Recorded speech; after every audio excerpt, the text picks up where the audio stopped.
நம்ம ஆவியானவர் துணை கொண்டு வேத வாக்கியங்கள் மூலமாக தியானிப்போம். சரி, சங்கீதம் 119 142 வாசி. உம்முடைய நீதி நித்திய நீதி, உம்முடைய வேதம் சத்தியம்.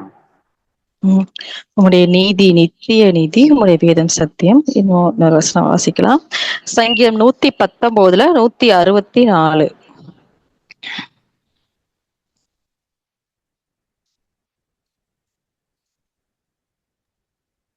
உமது நீதி நியாயங்களின் நிமித்தம் ஒரு நாளில் 7 தரம் உம்மை துதிக்கிறேன்.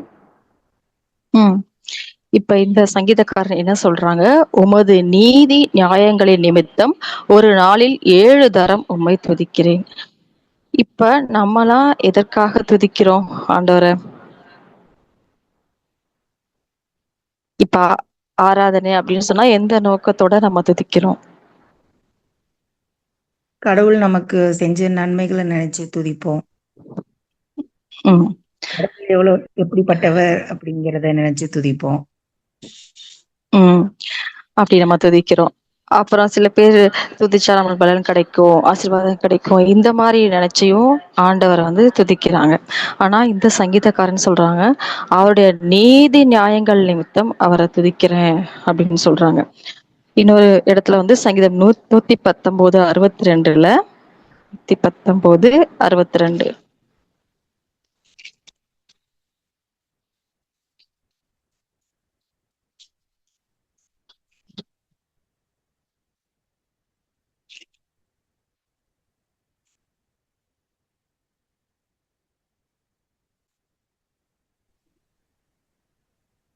வாசிக்கவா? உமது நீதியான நியாய தீர்ப்புகளின் நிமித்தம் உம்மை துதிக்கும்படி பாதி ராத்திரியில் எழுந்திருப்பேன். அப்ப அவருடைய நீதியான நியாய தீர்ப்புகள் நிமித்தம் உம்மை துதிக்கும்படி பாதி ராத்திரியில் எழுந்திருப்பேன். அப்ப அவருடைய நீதி எப்படிப்பட்ட நீதி, நம்ம எப்படிப்பட்ட நீதியில இருந்தோம், அப்ப அவருடைய நீதிக்குள்ள நம்ம எப்படி கொண்டு வந்தாங்க அப்படின்றத நம்ம வசனங்கள் படி தியானிப்போம். முன்ன நம்ம எப்படி இருந்தோம் அப்படின்னு பார்ப்போம். ரோமர் 3 20 to 26 வாசிக்கணும்.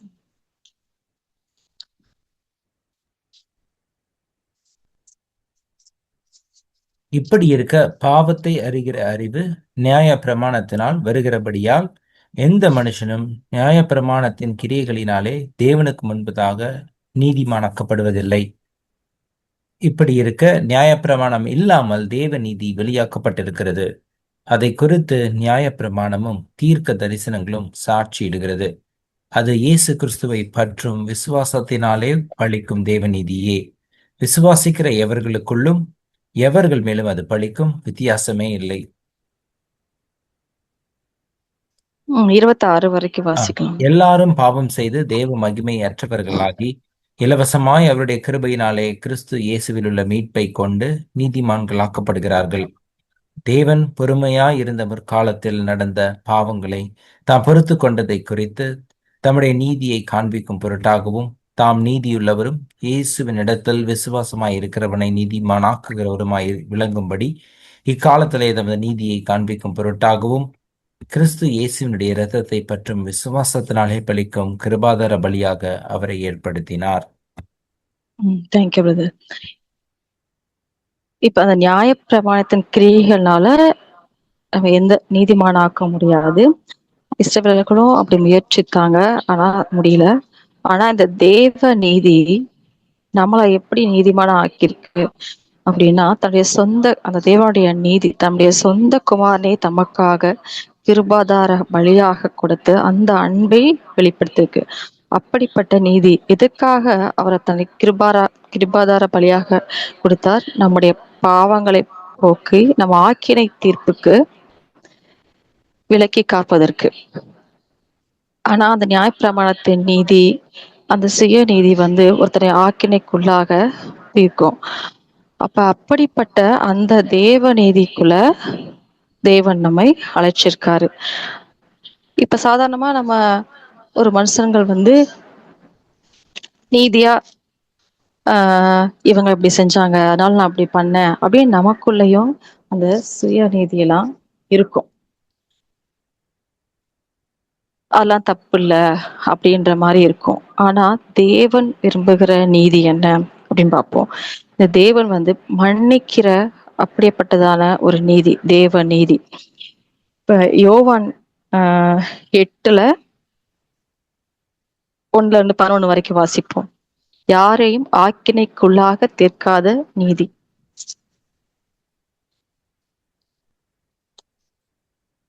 1-8. 1 இருந்து 11. இயேசு ஒலிவ மலைக்கு போனார். மறுநாள் காலையிலே அவர் திரும்பி தேவாலயத்திற்கு வந்தபோது ஜனங்கள் எல்லாரும் அவரிடத்தில் வந்தார்கள். அவர் உட்கார்ந்து அவர்களுக்கு உபதேசம் பண்ணினார். அப்பொழுது விபச்சாரத்திலே கண்டுபிடிக்கப்பட்ட ஒரு ஸ்திரீயை வேத பாரகரும் பரிசேயரும் அவரிடத்திலே கொண்டு வந்து அவளை நடுவே நிறுத்தி, போதகரே, இந்த ஸ்திரீ விபச்சாரத்தில் கையும் மெய்யுமாய் பிடிக்கப்பட்டாள். இப்படிப்பட்டவர்களை கல்லெறிந்து கொள்ள வேண்டும் என்று மோசே நியாயப்பிரமாணத்தில் நமக்கு கட்டளையிட்டிருக்கிறாரே, நீர் என்ன சொல்லுகிறீர் என்றார்கள். அவர் மேல் குற்றம் சுமத்துவதற்கான காரணம் உண்டாகும் பொருட்டு அவரை சோதிக்கும்படி இப்படி சொன்னார்கள். இயேசுவோ குனிந்து விரலினால் தரையிலே எழுதினார்.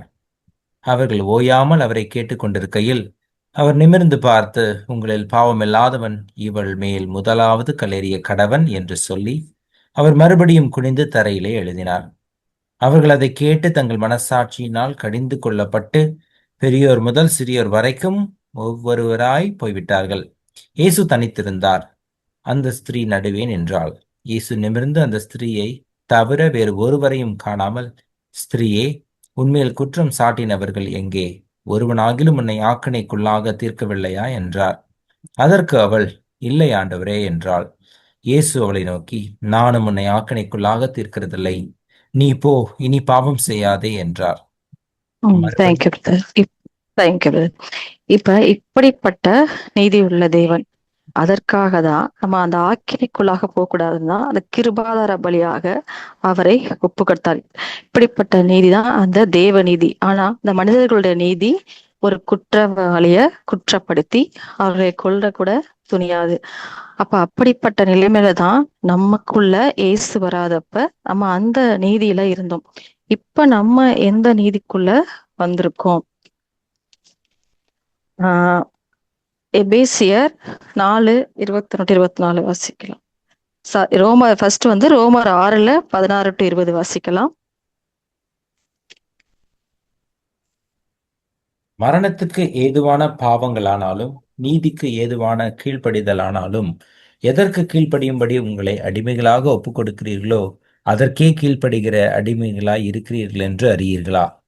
முன்னே நீங்கள் பாவத்திற்கு அடிமைகளாய் இருந்தும் இப்பொழுது உங்களுக்கு ஒப்புவிக்கப்பட்ட உபதேச சட்டத்திற்கு நீங்கள் மனப்பூர்வமாய் கீழ்ப்படிந்ததினாலே தேவனுக்கு ஸ்தோத்திரம். பாவத்தினின்று நீங்கள் விடுதலையாக்கப்பட்ட நீதிக்கு அடிமைகளானீர்கள். உங்கள் மாம்ச பலவீனத்தின் நிமித்தம் மனுஷர் பேசுகிற பிரகாரமாய் பேசுகிறேன். அக்கிரமத்தை நடப்பிக்கும்படி முன்னே நீங்கள் உங்கள் அவயவங்களை அசுத்தத்திற்கும் அக்கிரமத்திற்கும் அடிமைகளாக ஒப்பு கொடுத்தது போல இப்பொழுது பரிசுத்தமானதை நடப்பிக்கும்படி உங்கள் அவயவங்களை நீதிக்கு அடிமைகளாக ஒப்புக்கொடுங்கள். பாவத்திற்கு நீங்கள் அடிமைகளாய் இருந்த காலத்தில் நீதிக்கு நீங்கினவர்களாய் இருந்தீர்கள். இப்பொழுது இப்ப பாவத்திற்கு அடிமைகளா இருந்த காலத்தில் நம்ம இந்த நீதிக்கு நீங்கிறவர்களா இருந்தோம். அப்ப இந்த நீதி நமக்குள்ள வந்திருக்கு. அந்த கிருபாதார பலி மூலமாக அவரை நாம் விசுவாசிக்க மூலமாக இந்த ஆக்கினைக்கு தப்பு வைக்கிற அந்த நீதிக்கு நம்ம உட்பட்டு இருக்கோம். அந்த எபேசியர் 4:21-24 வாசிக்கல்.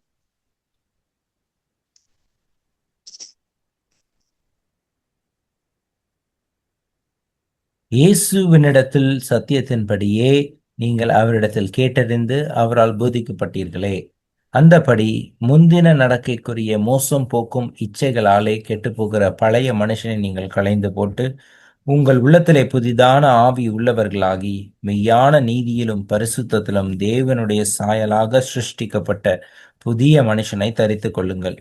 அன்றியும் இப்ப இந்த மெய்யான நீதிக்குள்ள நம்ம வந்திருக்கோம். இப்ப இயேசுவிடத்தில் உள்ள சத்தியத்தின்படி நீங்கள் அவரிடத்தில் கேட்டறிந்து அவரால் போதிக்கப்பட்டீர்களே. இப்ப ரோமர்ல வாசிச்சோம், நம்ம பாவத்திற்கு முன்னாடி அடிமைகளா இருந்தோம். இப்ப இயேசு நமக்குள்ள வந்து நம்ம இப்ப நீதிக்கு நம்ம அடிமைகளா இருக்கோம் அப்படின்னு வாசிச்சோம். இப்ப அந்தப்படி முந்தின நடக்கைக்குரிய மோசம் போக்கும் இச்சைகளாலே கெட்டு போகிற பழைய மனுஷனை நீங்கள் களைத்து போட்டு உங்கள் உள்ளத்திலே புதிதான ஆவியுள்ளவர்களாகி மெய்யான நீதியிலும் பரிசுத்தத்திலும் தேவனுடைய சாயலாக சிருஷ்டிக்கப்பட்ட புதிய மனுஷனை தரித்துக் கொள்ளுங்கள். அப்ப இந்த தேவனுடைய சாயலை நாம் தரித்துக் கொள்வதற்கு தான் இந்த மெய்யான நீதிக்குள்ள நம்ம வந்திருக்கோம். அந்த புதிய மனுஷனை தரித்துக் கொள்ளணும். அந்த பழைய மனிதரை நம்ம களைத்து போடணும். அப்ப அந்த பழைய மனிதனுடைய செயல்கள்லாம் நமக்கு தெரியும். இப்ப இந்த எபேசிலே கண்டினியூஸா பார்ப்போம். இதெல்லாம் வந்து இந்த காரியங்கள்லாம் நமக்குள்ள இருக்கா? அப்ப நம்ம இந்த மெய்யான நீதியில இருக்கோமா, நம்ம சுய நீதியில இருக்கோமா அப்படின்றத நம்ம இந்த வசனத்தை வச்சு நம்மளே கம்பேர் பண்ணிக்கலாம். இப்ப இதே எபேசியர் 4 25 to 32 வாசிக்கலாம். அன்றியும் நாம் ஒருவருக்கொருவர் அவயவங்களாய் இருக்கிறபடியால் பொய்யை களைந்து அவனவன் பிறனுடைய மெய்யை பேச கடவன். நீங்கள் கோபம் கொண்டாலும் பாவம் செய்யாதிருங்கள். சூரியன் அஸ்தமிக்கிறதற்கு முன்னாக உங்கள் எரிச்சல் தனிய கடவது. பிசாசுக்கு இடம் கொடாமலும் இருங்கள். திருடுகிறவன் இனி திருடாமல் குறைச்சல் உள்ளவனுக்கு கொடுக்கத்தக்கதாக தனக்கு உண்டாயிருக்கும்படி தன் கைகளினாலே நலமான வேலை செய்து பிரயாசப்பட கடவன். கெட்ட வார்த்தை ஒன்றும் உன் வாயிலிருந்து புறப்பட வேண்டாம். பக்தி விருத்துக்கு ஏதுவான நல்ல வார்த்தை உண்டானால் அதையே கேட்கிறவர்களுக்கு பிரயோஜனம் உண்டாகும்படி பேசுங்கள். அன்றியும் நீங்கள் மீட்கப்படும் நாளுக்கென்று முத்திரையாக பெற்ற தேவனுடைய பரிசுத்த ஆவியை துக்கப்படுத்தாதிருங்கள். சகலவிதமான கசப்பும் கோபமும் மூர்க்கமும் கூக்குரலும் தூஷணமும் மற்ற எந்த துர்குணமும் உங்களை விட்டு நீங்க கடவது. ஒருவருக்கொருவர் தயவாயும் மன உருக்கமாயும் இருந்து கிறிஸ்துவுக்குள் தேவன் உங்களுக்கு மன்னித்தது போல நீங்களும் ஒருவருக்கொருவர் மன்னியுங்கள். Thank you brother.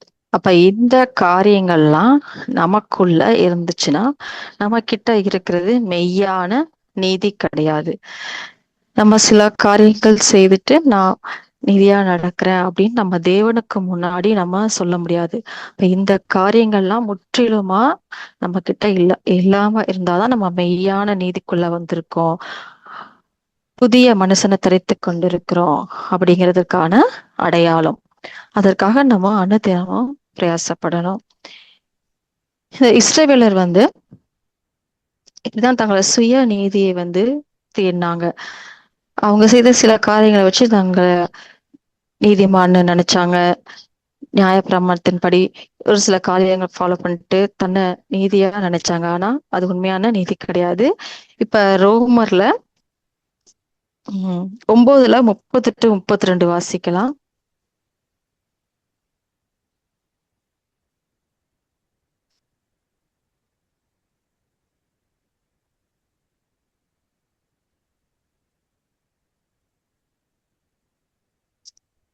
இப்படி இருக்க நாம் என்ன சொல்லுவோம்?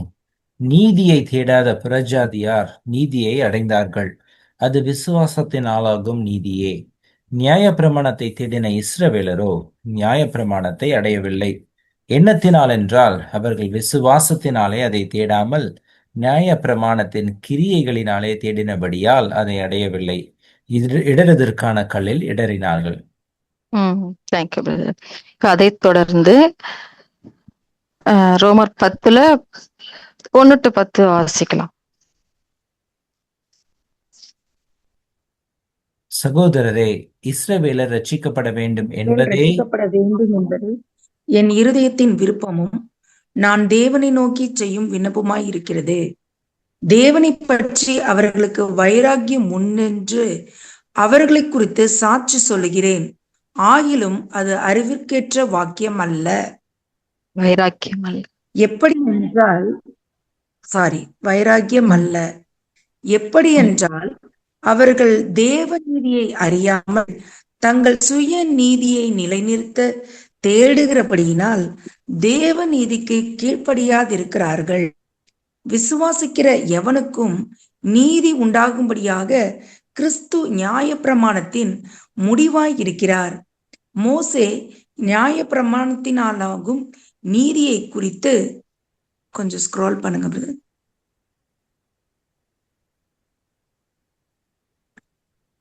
நீதியை குறித்து இவைகளை செய்கிற மனுஷன் இவைகளால் பிழைப்பான் என்று எழுதியிருக்கிறான். விசுவாசத்தினால் ஆகும் நீதியானது கிறிஸ்துவை இறங்க பண்ணும்படி பரலோகத்துக்கு ஏறுகிறவன் யார்?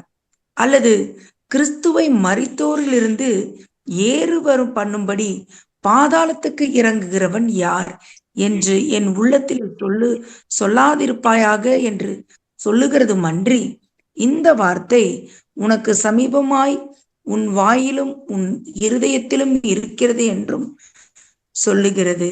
இந்த வார்த்தை நாங்கள் பிரசங்கிக்கிற விசுவாசத்தின் வார்த்தையே. என்னவென்றால், கர்த்தராகிய இயேசுவை நீ உன் வாயினாலே அறிக்கையிட்டு தேவன் அவரை மரித்தோரிலிருந்து எழுப்பினார் என்று உன் இருதயத்தை விசுவாசித்தால் ரட்சிக்கப்படுவாய். நீதி உண்டாக இருதயத்திலே விசுவாசிக்கப்படும், ரட்சிப்பு உண்டாக வாயினாலே அறிக்கை பண்ணப்படும்.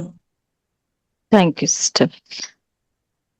அப்ப நம்ம தேவ நீதின்னு இருக்கு, அப்ப சுய நீதின்னு இருக்கு. அப்ப அந்த இஸ்ரவேலர்கள் தங்கள் சுய நீதியை வந்து நிலைநிறுத்த தேடினாங்க. அந்த தேவ நீதிக்கு கீழ்ப்படியாம போனாங்க.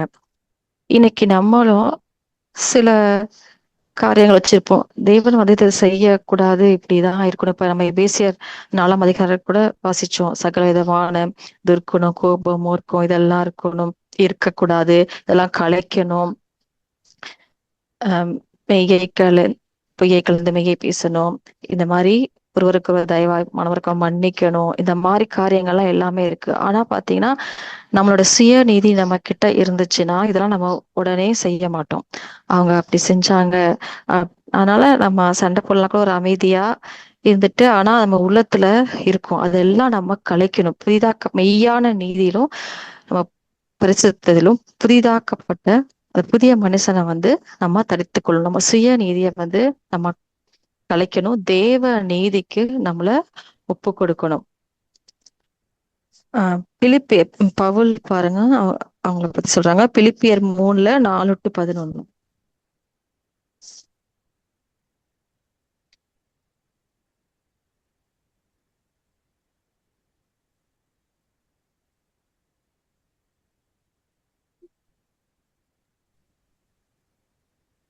மாம்சத்தின் மேல் நம்பிக்கை வைக்க வேண்டுமானால் நானும் வைக்கலாம். வேறொருவன் மாம்சத்தின் மேல் நம்பிக்கையாய் இருக்க நினைத்தால் நான் அதிகமாய் அப்படி செய்யலாம். நான் 8ஆம் நாளில் விருத்த சேதனம் அடைந்தவன்.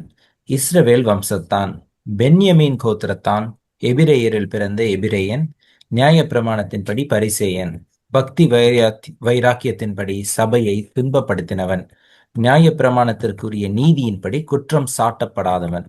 ஆகிலும் எனக்கு லாபமாய் இருந்தவைகள் எவைகளோ அவைகளை கிறிஸ்துவுக்காக நஷ்டம் என்று எண்ணினேன். அது மாத்திரமல்ல, என் கர்த்தராகிய கிறிஸ்து இயேசுவை அறிகிற அறிவின் மேன்மைக்காக எல்லாவற்றையும் நஷ்டம் என்று எண்ணிக்கொண்டிருக்கிறேன். நான் கிறிஸ்துவை ஆதாயப்படுத்திக் கொள்ளும்படிக்கு நியாயப்பிரமாணத்தினால் வருகிற சுய நீதியை உடையவனாயிராமல் கிறிஸ்துவை பற்றும் விசுவாசத்தினால் வருகிறதும் விசுவாசம் மூலமாய் தேவனால் உண்டாயிருக்கிறதுமான நீதியை உடையவனாயிருந்து கிறிஸ்துவுக்குள் இருக்கிறவர் என்று காணப்படும்படிக்கும், இப்படி நான் அவரையும் அவருடைய உயிர்த்தெழுதலின் வல்லமையையும் அவருடைய பாடுகளின் ஐக்கியத்தையும் அறிகிறதற்கும் அவருடைய மரணத்திற்கு ஒப்பான மரணத்திற்கு உள்ளாகி எப்படியாயினும் நான் மரித்தோரிலிருந்து உயிரோடு எழுந்திருப்பதற்கு தகுதியாய் இருக்கும்படிக்கும் அவருக்காக எல்லாவற்றையும் நஷ்டம் என்று விட்டேன், குப்பையுமாக எண்ணுகிறேன். நான் தேங்க்யூ பிரதர். பிலிப்பியர் 3:6 அவர் பக்தி வைராக்கியத்தின்படி சபையை துன்பப்படுத்தினவன், நியாய பிரமாணத்திற்குரிய நீதியின்படி குற்றம் சாட்டப்படாதவன். அப்ப அவர் நான் நியாய பிரமாணத்தின்படி நான் நீதியா தான் நடந்திருக்கேன், அதுல நான் குற்றம் சாட்டப்படாதுன்னு அவர் தைரியமா சொல்றாரு. ஆனாலும் இப்ப நமக்கு இயேசு கிறிஸ்து மூலமாய் கிடைச்சிருக்கிற அந்த நீதி மெய்யான நீதி, பரிசுத்தம். அந்த மெய்யான நீதி என்ன அப்படின்னு சொன்னா, நியாயப்பிரமாணத்தை நிறைவேற்றுவதற்கு இயேசு கிறிஸ்து வந்தால் நியாயப்பிரமாணத்தின் முடிவா இருக்கிறார். ஆனா அவங்க அத இதை செய்தால் போதும் நம்ம நீதிமான் அப்படின்னு நினைச்சிட்டாங்க. ஆனா ஏசப்பா நமக்கு சொல்றது மனசுல நினைச்சாலே பாவம் அப்படிங்கிறத கற்றுக் கொடுத்திருக்காங்க. அந்த நீதியை தேவனுடைய நீதி மாறாதது. ஆனா அவர்கள் தவறாக படித்துக்கொண்டு ஒரு வெளிப்படையான ஒரு காரியங்கள்ல மட்டும் செய்தா தன்னை நீதிமானாக காட்டிக் கொண்டார்கள். நாம அப்ப நம்ம இருதயத்துல எப்படி இருக்கும்? அந்த மெய்யான நீதிக்கும் பரிசுத்துக்கும் பங்குள்ளவர்களா இருக்கோமா? புதிய மனுஷன் நமக்குள்ள இருக்காங்களா அப்படின்னு பார்க்கணும். நம்மளோட பக்தி வைராக்கிய நம்மள நீதிமானா ஆக்காது, அது நீதி வெளிப்படுத்தாது. அது உண்மையான பக்தி வைராக்கியம் என்ன அப்படின்னு சொன்னா, அந்த மன்னிக்கிற குணம். இப்ப அவர்கள் எல்லாரும் அந்த ஸ்திரீய ஆக்கினைக்குள்ளாக தீர்க்கும்படி செய்தாங்க, கல்லறிந்தார்கள், குற்றம் சாட்டினார்கள். ஆனா அந்த மெய்யான நீதி நமக்குள்ள இருந்தா நம்ம யாரையும் குற்றம் சாட்ட மாட்டோம், யாரையும் உடனே நியாயம் தீர்க்க மாட்டோம். ஏன்னா வேதத்துல வாசிக்க தேவன் நிதானமாய் நியாயம் தீர்ப்பார், அவர் நீதியோடு நியாயம் தீர்ப்பார். அப்படிப்பட்ட நீதியுள்ள தேவன். பழைய ஏற்பாடுலாம் வாசிச்சோம்னா நிறைய இருக்கு, நேரம் பத்தாது. அவர் அப்படி நீதியான காரியங்கள் ஏசப்பா பார்த்து செய்வாங்க. உடனே ஒருத்தவங்களை பனிஷ் பண்ணிட மாட்டாங்க, உடனே தீர்ப்பு செஞ்சு உடனே அக்கினைக்குள்ளாக அப்படிலாம் கிடையாது. அவர் நிதானமாய் நியாயம் தீர்ப்பார். அவர் நீதியுள்ள தேவன், அவர் நீதியின் மேல் பிரியப்படுகிற தேவன். அதே போல அவருடைய சாயலுக்கு ஒப்பா இருப்பதற்கு தான் நம்மளை அழைச்சிருக்காரு. நம்மளும் அந்த மெய்யான நீதியில பரிசுத்துக்கு பங்குள்ளவர்களா இருக்கணும் தான் இசப்பா நினைக்கிறாங்க. அது மாதிரி எந்த மனுஷனும் நீதி செய்யற மனுஷன்ல அவர் பிரியப்படுகிறவரா இருக்காரு. அப்போஸ்தலர்கள் 10:35 வாசிப்போம்.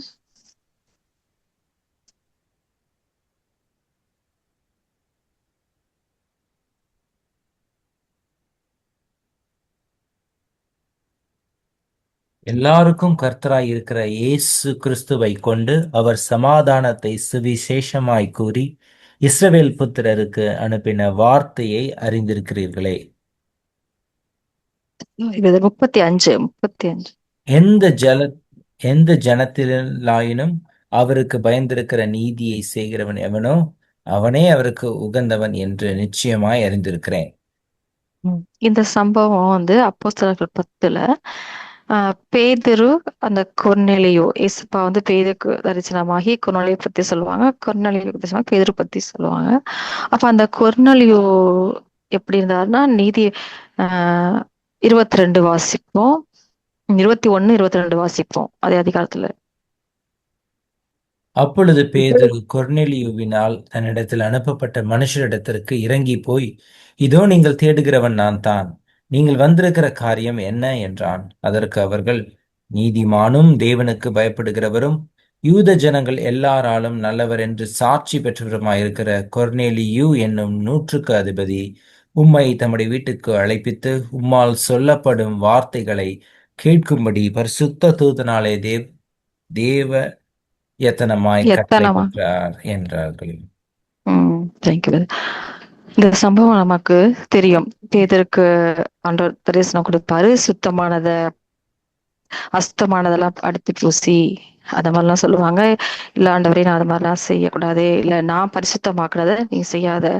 அதற்குரிய இந்த விளக்கமா தான் இப்ப இந்த கொர்நேலியு அவங்க அந்நிய இதுல வாசிக்கலாம், 25ல இருந்து வாசிக்கலாம், 23ல இருந்து கூட வாசிக்கலாம், 23ல இருந்து.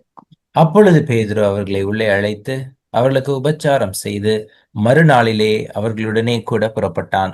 யோப்பா பட்டணத்தார் ஆகிய சகோதரரில் சிலரும் அவனுடனே கூட போனார்கள். மறுநாளிலே செசரியா பட்டணத்தில் பிரவேசித்தார்கள். கொர்நேலியு தன் உறவின் முறையாரையும் தன்னுடைய விசேஷித்த சிநேகிதரையும் கூட வரவழைத்து அவர்களுக்காக காத்திருந்தான். பேதுரு உள்ளே பிரவேசிக்கிற பொழுது கொர்நேலியு அவனுக்கு எதிர்கொண்டு போய் அவன் பாதத்தில் விழுந்து பணிந்து கொண்டான். பேதுரு அவனை தூக்கி எடுத்து, எழுந்திரும், நானும் ஒரு மனுஷன்தான் என்றான். அவனுடனே பேசிக்கொண்டு உள்ளே போய் அநேகர் கூடி வந்திருக்கிறதை கண்டு அவர்களை நோக்கி, அந்நிய ஜாதியாரோடே கலந்து அவனிடத்தில் போக்குவரப்பாய் இருப்பது யூதரானவனுக்கு விளக்கப்பட்டிருக்கிறது என்று நீங்கள் அறிந்திருக்கிறீர்கள். அப்படியிருந்தும் எந்த மனுஷனையும் தீட்டுள்ளவன் என்றும் அசுத்தன் என்றும் நான் சொல்லாதபடிக்கு தேவன் எனக்கு காண்பித்திருக்கிறார். Thank you brother. இப்ப பாருங்க, இந்த தேவ நீதி முதலாவது வாசிச்ச முதலாவது தேவனுடைய ராஜ்யம், அவருடைய நீதியையும் செய்யுங்கள், தேடுங்கள். அப்ப அவருடைய நீதி என்பது நம்ம பார்த்தோம், அது யாரையும் குற்றப்படுத்தாத நீதி, ஆக்கினைக்குள்ளாக தீர்க்காத நீதி, சுய நீதியை தேடாத நீதி, எந்த மனுஷனையும் தீட்டுள்ளவன் என்று எண்ணாத நீதி, எந்த மனுஷனையும் தீண்டத்தகாத என்று சொல்லாத நீதி. ஏன்னா தேவன் பட்சபாதம் இல்லாதவர். அப்படிப்பட்ட நீதி, அந்த நீதி தான் நமக்குள்ள இருக்கணும். யாரையும் எந்த மனுஷனையும் அற்பமாக எண்ணக்கூடாது. அதான் இந்த 10:35 வாசிக்கிறோம். பேதுரு சொல்ற 34:35, அப்பொழுது பேதுரு பேசத் தொடங்கி, தேவன் பட்சபாதம் உள்ளவர் அல்ல என்றும் எந்த ஜனத்தினாலும் அவருக்கு பயந்திருந்து நீதியை செய்கிறவன் எவனோ அவனே அவருக்கு உகந்தவன் என்று நிச்சயமா அறிந்திருக்கிறேன் என்று சொல்லி அவங்க பிரசங்கிக்கிறாங்க. அப்ப நீதியை மேல் பிரியப்படுகிற தேவன்.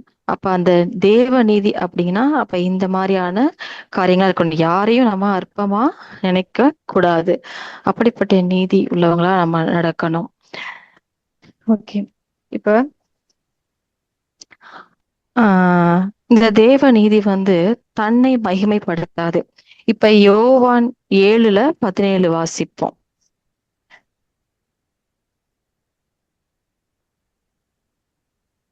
அவருடைய சித்தத்தின்படி செய்ய மனதுள்ளவன் எவனோ அவன் இந்த உபதேசம் தேவனால் உண்டாயிருக்கிறதோ நான் சுயமாய் பேசுகிறேனோ என்று அறிந்து கொள்ளுவான்.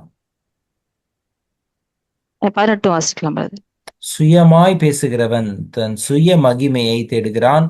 தன்னை அனுப்பினவரின் மகிமையை தேடுகிறவனோ உண்மை உள்ளவனாய் இருக்கிறான். அவனிடத்தில் அநீதி இல்லை. ஏசப்பா சொல்றாங்க. அவர் யார மகிமைப்படுத்துறாங்க? ஏசப்பா இந்த உலகத்துல வந்தப்ப தேவனை. அப்ப தன்னை மகிமைப்படுத்தினால், இந்த வசனத்தை என்ன வாசிக்கிறோம், தன்னை அனுப்பினவரின் மகிமையை தேடுகிறவனோ உண்மையுள்ளவனாயிற்றான், அவனிடத்தில் அநீதி இல்லை. அப்போ நம்முடைய மகிமையை தேடினால் நமக்கு நல்ல பேர் கிடைக்கும், நம்மளை புகழணும், இப்படி நம்ம நீதியை தேடணும்னா அது அநீதி. இங்க ஏசப்பா என்ன பண்றாங்க? தேவனை மகிமைப்படுத்துற காரியங்கள்லாம் செய்யறாங்க. ஒரு இடத்துல கூட தன்னுடைய அதிகாரத்தை அவரு பயன்படுத்தல. அவரோட காரியங்களை தேவனை தான் மகிமைப்படுத்துறாங்க. அப்ப நம்முடைய பெருமைக்காகவும் நம்மை மகிமைப்படுத்துறதுக்காகவும் செய்யக்கூடிய காரியங்கள் எல்லாமே தேவ நீதிக்கு வராது. அது அநீதி தான். ஏன்னா வசனம் இப்படி இருக்கு, சுயமாய் பேசுகிறவன் தன் சுய மகிமை தேடுகிறான், தன்னை அனுப்பினவரின் மகிமையை தேடுகிறவனோ உண்மை உள்ளவனாயிருக்கான், அவனிடத்தில் அநீதி இல்லை. நம்ம புசித்தாலும் குதித்தாலும் எதை செய்தாலும் தேவனுடைய நாம மகிமைக்கென்றுதான் நம்ம செய்யணும். நம்மளோட சுய மகிமைக்காக செய்யக்கூடாது, நம்முடைய சுய நீதிக்காக எதையும் செய்யக்கூடாது. நம்ம பேசுற பேச்சுல இருந்து செயல்கள் இருந்து எல்லாத்துலயும் எப்படி தேவ நாம மகிமைப்படுது, நம்ம அந்த தேவ நீதிக்கு ஏற்றபடி சிந்திக்கிறோமா அப்படிங்கிறத நம்ம அனுதினமும் இந்த வேத வாக்கியங்கள் மூலமா நம்ம வாழ்க்கையை சரி செஞ்சுக்கிறோம். இப்ப தானியேலை பத்தி நமக்கு நல்லா தெரியும். இப்ப தானியேல் நேபுகாத்நேச்சார் ஒரு சொப்பனா காண்பாங்க. அந்த மரம் எல்லாருக்கும் பயனுள்ளதா இருந்தது. அப்ப அது வேர் மட்டும் இருந்து மற்றதெல்லாம் விட்டு இதானுச்சுன்னு சொல்லிட்டு, அப்ப தானியேல் அந்த அர்த்தத்தை சொல்லி அந்த ராஜாவுக்கு எச்சரிக்கை கொடுக்கிறாரு. என்ன சொல்றாரு பாருங்க, தானியேல் 4:27.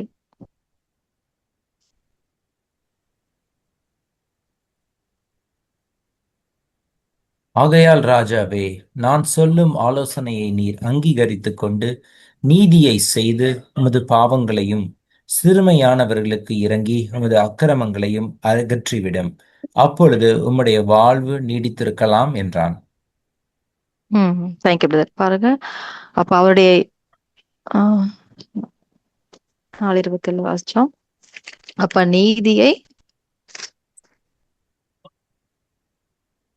ஆகையால் ராஜாவே, நான் சொல்லும் ஆலோசனையை நீர் அங்கீகரித்துக் கொண்டு நீதியை செய்து உமது பாவங்களையும் சிறுமையானவர்களுக்கு இறங்கி உமது அக்கிரமங்களையும் அகற்றிவிடும். அப்பொழுது உம்முடைய வாழ்வு நீடித்திருக்கலாம். அப்ப நம்ம நீதியை செய்கிறவர்களாக நம்ம இருக்கணும், தேவனுடைய பிள்ளைகள். இதான் நீதியின் மேல் பசித்தாக உள்ளவர்கள் பாக்கியவான்கள், அவர்கள் திருப்தி அடைவார்கள். நீதி நிமித்தம் துன்பப்படுகள் பாக்கியவான்கள், பரலோக ராஜ்யம் அவர்களுடையது. இப்ப இந்த நீதியான காரியங்கள்லாம், இப்ப நம்ம நீதியா வாழ்றோம், நமக்கு துன்பம் வருது அப்படின்னு சொன்னா, நம்ம பேரெல்லாம் தெரியும் வசனங்கள் இருக்கு. நம்ம அநியாயமாய் பாடுபட்டு சகிக்கும் போதுதான் நம்ம வந்து நீதிமான் சகித்தால் தான். நம்ம செய்த தப்புக்கே நம்ம சகித்தால் நம்ம வந்து நீதிமான் கிடையாது, அந்த மெய்யான நீதியில நம்ம இல்ல. இப்ப தானியேல் பாருங்க, அவர் செய்யாத தப்புக்கு தான் தண்டனை அனுபவிச்சாரு.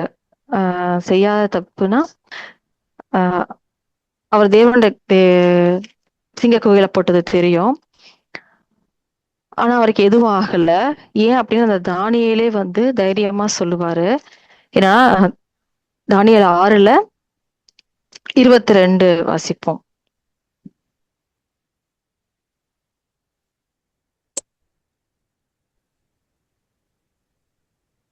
சிங்கங்கள் என்னை சேதப்படுத்தாதபடிக்கு தேவன் தம்முடைய தூதனை அனுப்பி அவைகளின் வாயை கட்டி போட்டார். அதேனென்றால் அவருக்கு முன்பாக நான் குற்றமற்றவனாய் காணப்பட்டேன். ராஜாவாகிய உமக்கு முன்பாகவும் நான் நீதிகேடு செய்ததில்லை என்றான்.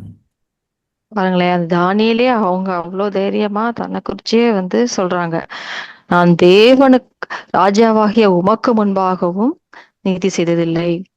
தேவன் தம்முடைய தூதரை அனுப்பி அவைகளின் வாயை கட்டிப்பட்டார். அடே என்றால் அவருக்கு முன்பாக நான் குற்றமற்றவனாய் காட்டப்பட்டேன். அப்ப தேவனுக்கு முன்பாக அவர் எவ்வளவு குற்றமற்றவரா இருந்திருக்காரு. அதுவும் ஒரு வாலிப பிள்ளைதான். ஆனா அவங்க எவ்வளவு ஒரு தைரியமா அவங்க வந்து சொல்றாங்க பாருங்க, ராஜாவாகிய உமக்கு முன்பாகவும் நான் நீதிகேடு செய்ததில்லை. அந்த அவங்களுடைய அந்த வேலை பொறுப்புலையும் அவங்க எந்த ஒரு நீதிகேடு செய்ததில்லை. இதனால தேவனை வந்து தப்பு வைத்தார்னு சொல்றாங்க. அதே போலதான் நம்மளும் நீதி நிமித்தம் துன்பப்படுகள் பாக்கியவான்கள், பரலோக ராஜ்யம் அவர்களுடையது. அப்ப நம்ம நீதி நிமித்தம் துன்பப்பட்டா நம்ம அதுக்காக நம்மள வந்து மற்றவங்களை எதிர்க்க கூடாது. அது நமக்கு சகித்து கொண்டால் பரலோக ராஜ்யம் நிச்சயம். இப்ப இந்த தானியேல் வந்து இன்னொரு இடத்துல வந்து இந்த மக்களுக்காக இறங்கியும் அவர் தரிசனம் கண்டு ப்ரேயர் பண்ணுவாங்க. அதுல எப்படி ப்ரே பண்றாங்கன்னு பார்ப்போம். தானியேல் 9:7 வாசிப்போம்.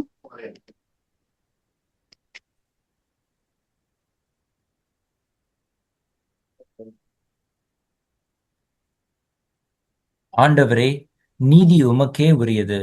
உமக்கு விரோதமாக செய்த துரோகத்தின் நிமித்தம் உம்மாலே சமீபமும் தூரமுமான எல்லா தேசங்களிலும் துரத்தப்பட்டிருக்கிற யூத மனுஷரும் எருசலேமின் குடிகளும் சகல இஸ்ரவேலருமாகிய நாங்கள் இந்நாளில் இருக்கிறபடியே வெட்கம் எங்களுக்கே உரியது. பார்க்கலேன், இயேசுபாட்ட ஒரு தாழ்மையா ஜெபம் பண்றாரு. அவர் ஒரு சொப்பனம் கண்டாரு, அதனால கலங்கி போகிறாரு. அப்ப அந்த இரக்கம் மன்னிப்பு கிடைக்கிறதுக்காக அவர் குற்றம் சாட்டப்படாதவர். அந்த 6ஆம் அதிகாரத்துல படிச்சோம், நான் நீதிகேடு செய்ததில்லை. ஆனா அந்த ஹோல் மக்களுக்காகவும் அவர் பிரேயர் பண்றப்ப பாருங்களேன், தன்னை தாழ்த்தி நீதி உமக்கே உரியது, நாங்கள் வந்து இதனால் இருக்கிற வெட்கம் எங்களுக்கே உரியது அப்படின்னு தாங்க அந்த எல்லாரும் செய்த பாவத்துக்கும் அவர் வந்து இறங்கி அப்படி தேவன்கிட்ட அந்த இரக்கமான ஒரு ப்ரேயர் பண்றாரு. நம்மளும் இப்ப ஏசப்பாட்ட ஒரு ப்ரேயர் பண்றப்ப நம்முடைய நீதியை சொல்லிலாம், ஆண்டவரே நான் அப்படி செஞ்சேனே இப்படி செஞ்சேனே அப்படிலாம் நம்ம ப்ரேயர் பண்ணக்கூடாது. நம்மை தாழ்த்தி நம்மளுடைய குற்றங்கள்லாம் அறிக்கை செய்து அப்படிதான் வந்து நம்ம ப்ரேயர் பண்ணணும் ஏசப்பாட்ட. நம்ம குற்றங்கள்லாம் அவர்கிட்ட அறிக்கை செய்து நம்மள ஃபர்ஸ்ட் அவர்கிட்ட ஒப்பு கொடுக்கணும். ஏன்னா நீதி உள்ள தேவன், நம்ம நீதியெல்லாம் அவர்கிட்ட சொல்லக்கூடாது. அவருடைய நீதி நித்திய நீதி. அவர் மெய்யான நீதியான தெய்வம். நம்மளோட நம்ம எந்த நன்மை செஞ்சாலும் அதெல்லாம் நம்ம ஆண்டுகிட்ட சொல்லி நம்ம ஏசப்பாட்ட கேட்கக்கூடாது. நம்ம தாழ்த்தி தான் நம்மளோட விண்ணப்பங்களுக்கு நம்ம குற்றத்தை அறிக்கை செய்துதான் இருக்கணும். இப்படி நம்ம நீதியான காரியங்கள் வந்து செய்யணும். அந்த நீதியான காரியங்கள் நம்ம முடிவு பரியந்தம் செய்யணும். இப்ப சரி ஒரு நாளைக்கு நம்ம நீதியா இருந்துட்டோம் அப்படின்னா போதுமா? இல்ல கொஞ்ச நாள் நம்ம வாழ்க்கையில எவ்வளவோ வருஷம் நான் ஆண்டு பிள்ளையா மாட்டினேன். இவ்வளவு வருஷம் நான் உண்மையா இருந்தேன். எனக்கு எந்த ஒரு பலனுமே இல்ல. சரி இப்ப நான் கடைசி இவ்வளவு நாளும் செஞ்சிருக்கேன்ல, அந்த நீதியை வச்சு எனக்கு ஏசப்பா வந்து பரலோகராஜ்யம் கொடுப்பாரு. அந்த நீதினால எனக்கு மன்னிக்கப்படும் அப்படின்னு பார்த்தா அப்பெல்லாம் இல்ல. எசேக்கியேல்ல இப்போ நிமிஷம்.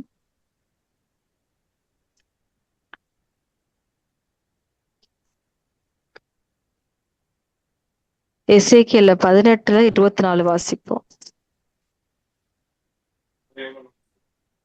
நீதிமான் தன் நீதியை விட்டு விலகி அநீதி செய்து துன்மார்க்கன் செய்கிற சகல அருவருப்புகளின்படியும் செய்வானேயாகில் அவன் பிழைப்பானோ? அவன் செய்த அவனுடைய எல்லா நீதிகளும் நினைக்கப்படுவதில்லை. அவன் செய்த தன் துரோகத்திலேயும் அவன் செய்த தன் பாவத்திலேயும் சாவான். Thank you brother. நம்ம நீதி செஞ்சுட்டே இருந்தாலும் கடைசி டைம்ல அந்த நீதியை விட்டு நம்ம விலகணும்னா நம்மளோட அந்த நீதியெல்லாம் கண்டிப்பா நினைக்கப்படுவது கிடையாது. முடிவு பரியந்தம் நிலைத்திருப்பவனே ரட்சிக்கப்படுவான். நீதி செய்கிறவன் இன்னும் நீதி செய்யட்டும். அப்படிதான் வேத வாக்கியம் இருக்கு. இப்ப எசேக்கியேல் 14:14-16 வாசிப்போம்.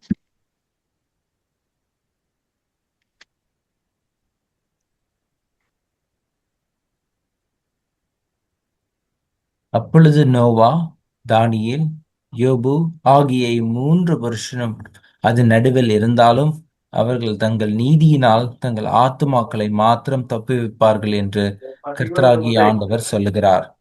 நான் தேசத்தில் துஷ்ட மிருகங்களை அனுப்ப அம்மிருகங்களின் நிமித்தம் ஒருவரும் அதன் வழியாய் நடக்கக்கூடாதபடி வெறுமையும் பாலும் பாலுமாகும் போது அந்த 3 புருஷரும் அது நடுவில் இருந்தாலும் தாங்கள் மாத்திரம் தப்புவார்கள் அல்லாமல் குமாரரையாகிலும் குமாரத்தையாகிலும் தப்புவிக்க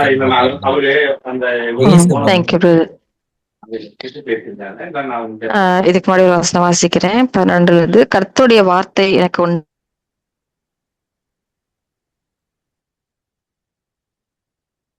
சிஸ்டர் உங்களை அன்மியூட் பண்ணுங்க திரும்ப. என்கிட்ட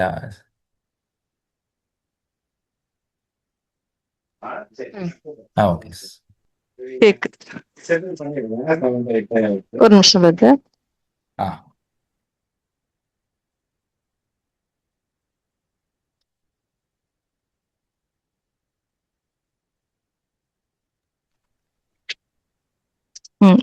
வசனம் வாசிக்கிறோம். கர்த்தருடைய வார்த்தை எனக்கு உண்டாகி அவர் மனுபுத்திரனே, ஒரு தேசம் எனக்கு விரோதமாக துரோகம் பண்ணி கொண்டே இருந்து பாவம் செய்தால் நான் அதற்கு விரோதமாக என் கையை நீட்டி அதில் அப்பம் என்னும் ஆதரவு கோலை முறித்து அதில் பஞ்சத்தை அனுப்பி மனுஷரையும் மிருகங்களையும் அதில் இல்லாதபடிக்கு நாசம் பண்ணுவேன். அப்பொழுது நோவா, தானியேல், யோபு ஆகிய 3 புருஷரும் அதன் நடுவில் இருந்தாலும் அவர்கள் தங்கள் நீதியினால் தங்கள் ஆத்துமாக்களை மாத்திரம் தப்புவிப்பார்கள். இப்ப இந்த மாதிரி நமக்கு இன்னும் கூடிய காலங்கள்லாம் வரப்போகுது. அப்ப அவனோட கிரியைக்குதான் அவனுக்கு பலன் கிடைக்கும். அந்த சூழ்நிலையும் இப்ப நோவா காலத்துலலாம் இப்ப எப்படி நோவா நிமித்தம் அவங்க ஃபேமிலி எல்லாரும் அந்த பேழைக்குள்ள போனாங்க. இப்ப தானியேல் கூட வாசிச்சோம், அவரு அந்த எல்லா மக்களுக்காகவும் ப்ரேயர் பண்ணாங்க. யோபுவை பத்தி நமக்கு தெரியும். இப்போ இந்த மாதிரி இந்த கடைசி காலங்கள்ல நமக்கு இந்த மாதிரி ஒரு சூழ்நிலைகள்லாம் வரும்போது, கடைசி காலத்துக்குரிய அந்த ஆபத்துகள்லாம் வரும்போது, இந்த சூழ்நிலை அந்த நோவா, தானியேல், யோபுலாம் இருந்தாலும் தங்கள் இதனால அவர்கள் தங்கள் ஆத்துமாக்களை மாத்திரம் தப்பிக்க முடியும். அதே போல நம்ம நீதி நம்ம கிட்ட இருந்துச்சுன்னா நம்ம நீதினால நம்ம ஆத்துமா மட்டும் நம்ம தப்பிக்க முடியும். நம்ம ஃபேமிலியோட ஆத்துமாக்கெல்லாம் தப்பி வைக்க முடியாது. அவனவன் அந்த கிரியைக்கு தான் பலன் கிடைக்க போகுது. அப்ப நம்ம ஒவ்வொருத்தரும் நம்ம நீதியா நடக்கணும். இப்ப நம்ம ப்ரே பண்றதுனால நம்ம பிள்ளைங்க பரலோகம் வந்துடும், நம்ம பிள்ளைங்க ஆசீர்வதிக்கப்படும் அப்படி இல்லைன்னா ப்ரேயர் கேட்பாங்க. ஆனா அந்த நீதிங்கிறது அவங்களுக்கு அந்த நீதி இருக்கணும். அப்பதான்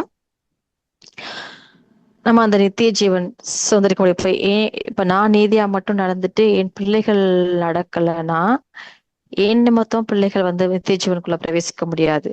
நானும் நீதியா நடக்கணும், பிள்ளைங்களும் அந்த நீதியா நடக்கணும்.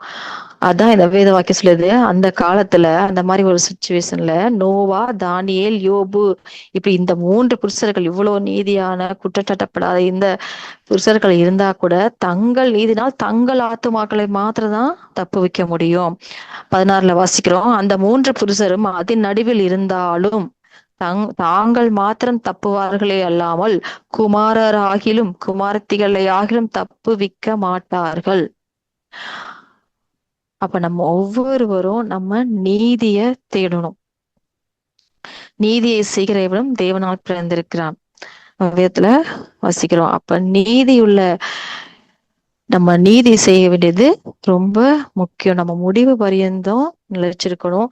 நம்ம முடிவு பரியந்தம் அந்த நீதியை நம்ம செய்யணும், தேடணும்.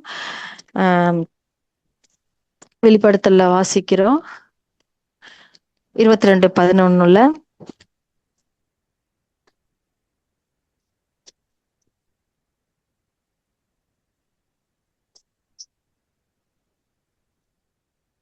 வாசிக்கலாமா பிரதர்? அநியாயம் செய்கிறவன் இன்னும் அநியாயம் செய்யட்டும், அசுத்தமாய் இருக்கிறவன் இன்னும் அசுத்தமாய் இருக்கட்டும், நீதியுள்ளவன் இன்னும் நீதி செய்யட்டும், பரிசுத்தமுள்ளவன் இன்னும் பரிசுத்தமாகட்டும். தேங்க்யூ. பாருங்க, அப்ப நீதி உள்ளவன் இன்னும் நீதி செய்யட்டும். அப்ப நம்ம நீதி செய்கிறோம்னு நினைச்சிட்டு நமக்குள்ள இருக்க காரியங்கள்ல அது பத்தாது, இன்னும் நம்ம நீதி செய்யணும், இன்னும் பரிசுத்தமாகணும். இதுதான் இயேசுப்பா நமக்கு சொல்றாங்க. இதோ சீக்கிரமாய் வருகிறேன், அவனோடைய கிரியைகளின்படி அவனவனுக்கு நான் அளிக்கும் பலன் என்னோட கூட வருகிறது.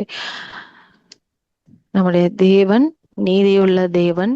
அவர் நீதியாய் நியாயம் தீர்க்க போகிறார். அந்த நீதிக்கு பயந்து நம்ம முடிவு பரிந்தோம் நம்ம அந்த நீதியை விட்டு விலகாம நம்ம இருக்கணும். அதுக்கு ஏசப்பாட்ட நம்ம கேட்டு அந்த வேத வாக்கியன்படி நடக்கணும், பிரயாசப்படணும். சங்கீதம் 96 வாசிப்போம்.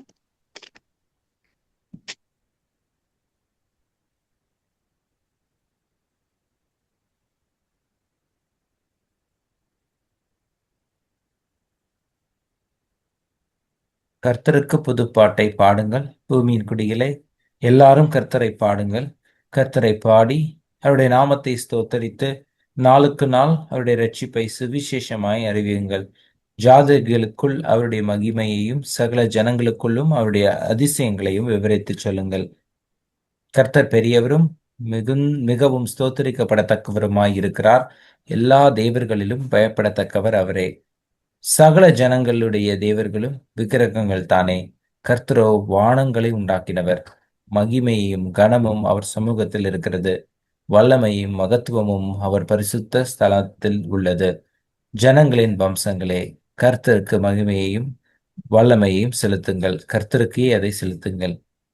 கர்த்தருக்கு அவருடைய நாமத்திற்குரிய மகிமையை செலுத்தி காணிக்கைகளை கொண்டு வந்து அவருடைய பிரகாரங்களில் பிரவேசியுங்கள். பரிசுத்த அலங்காரத்துடனே கர்த்தரை தொழுது கொள்ளுங்கள்.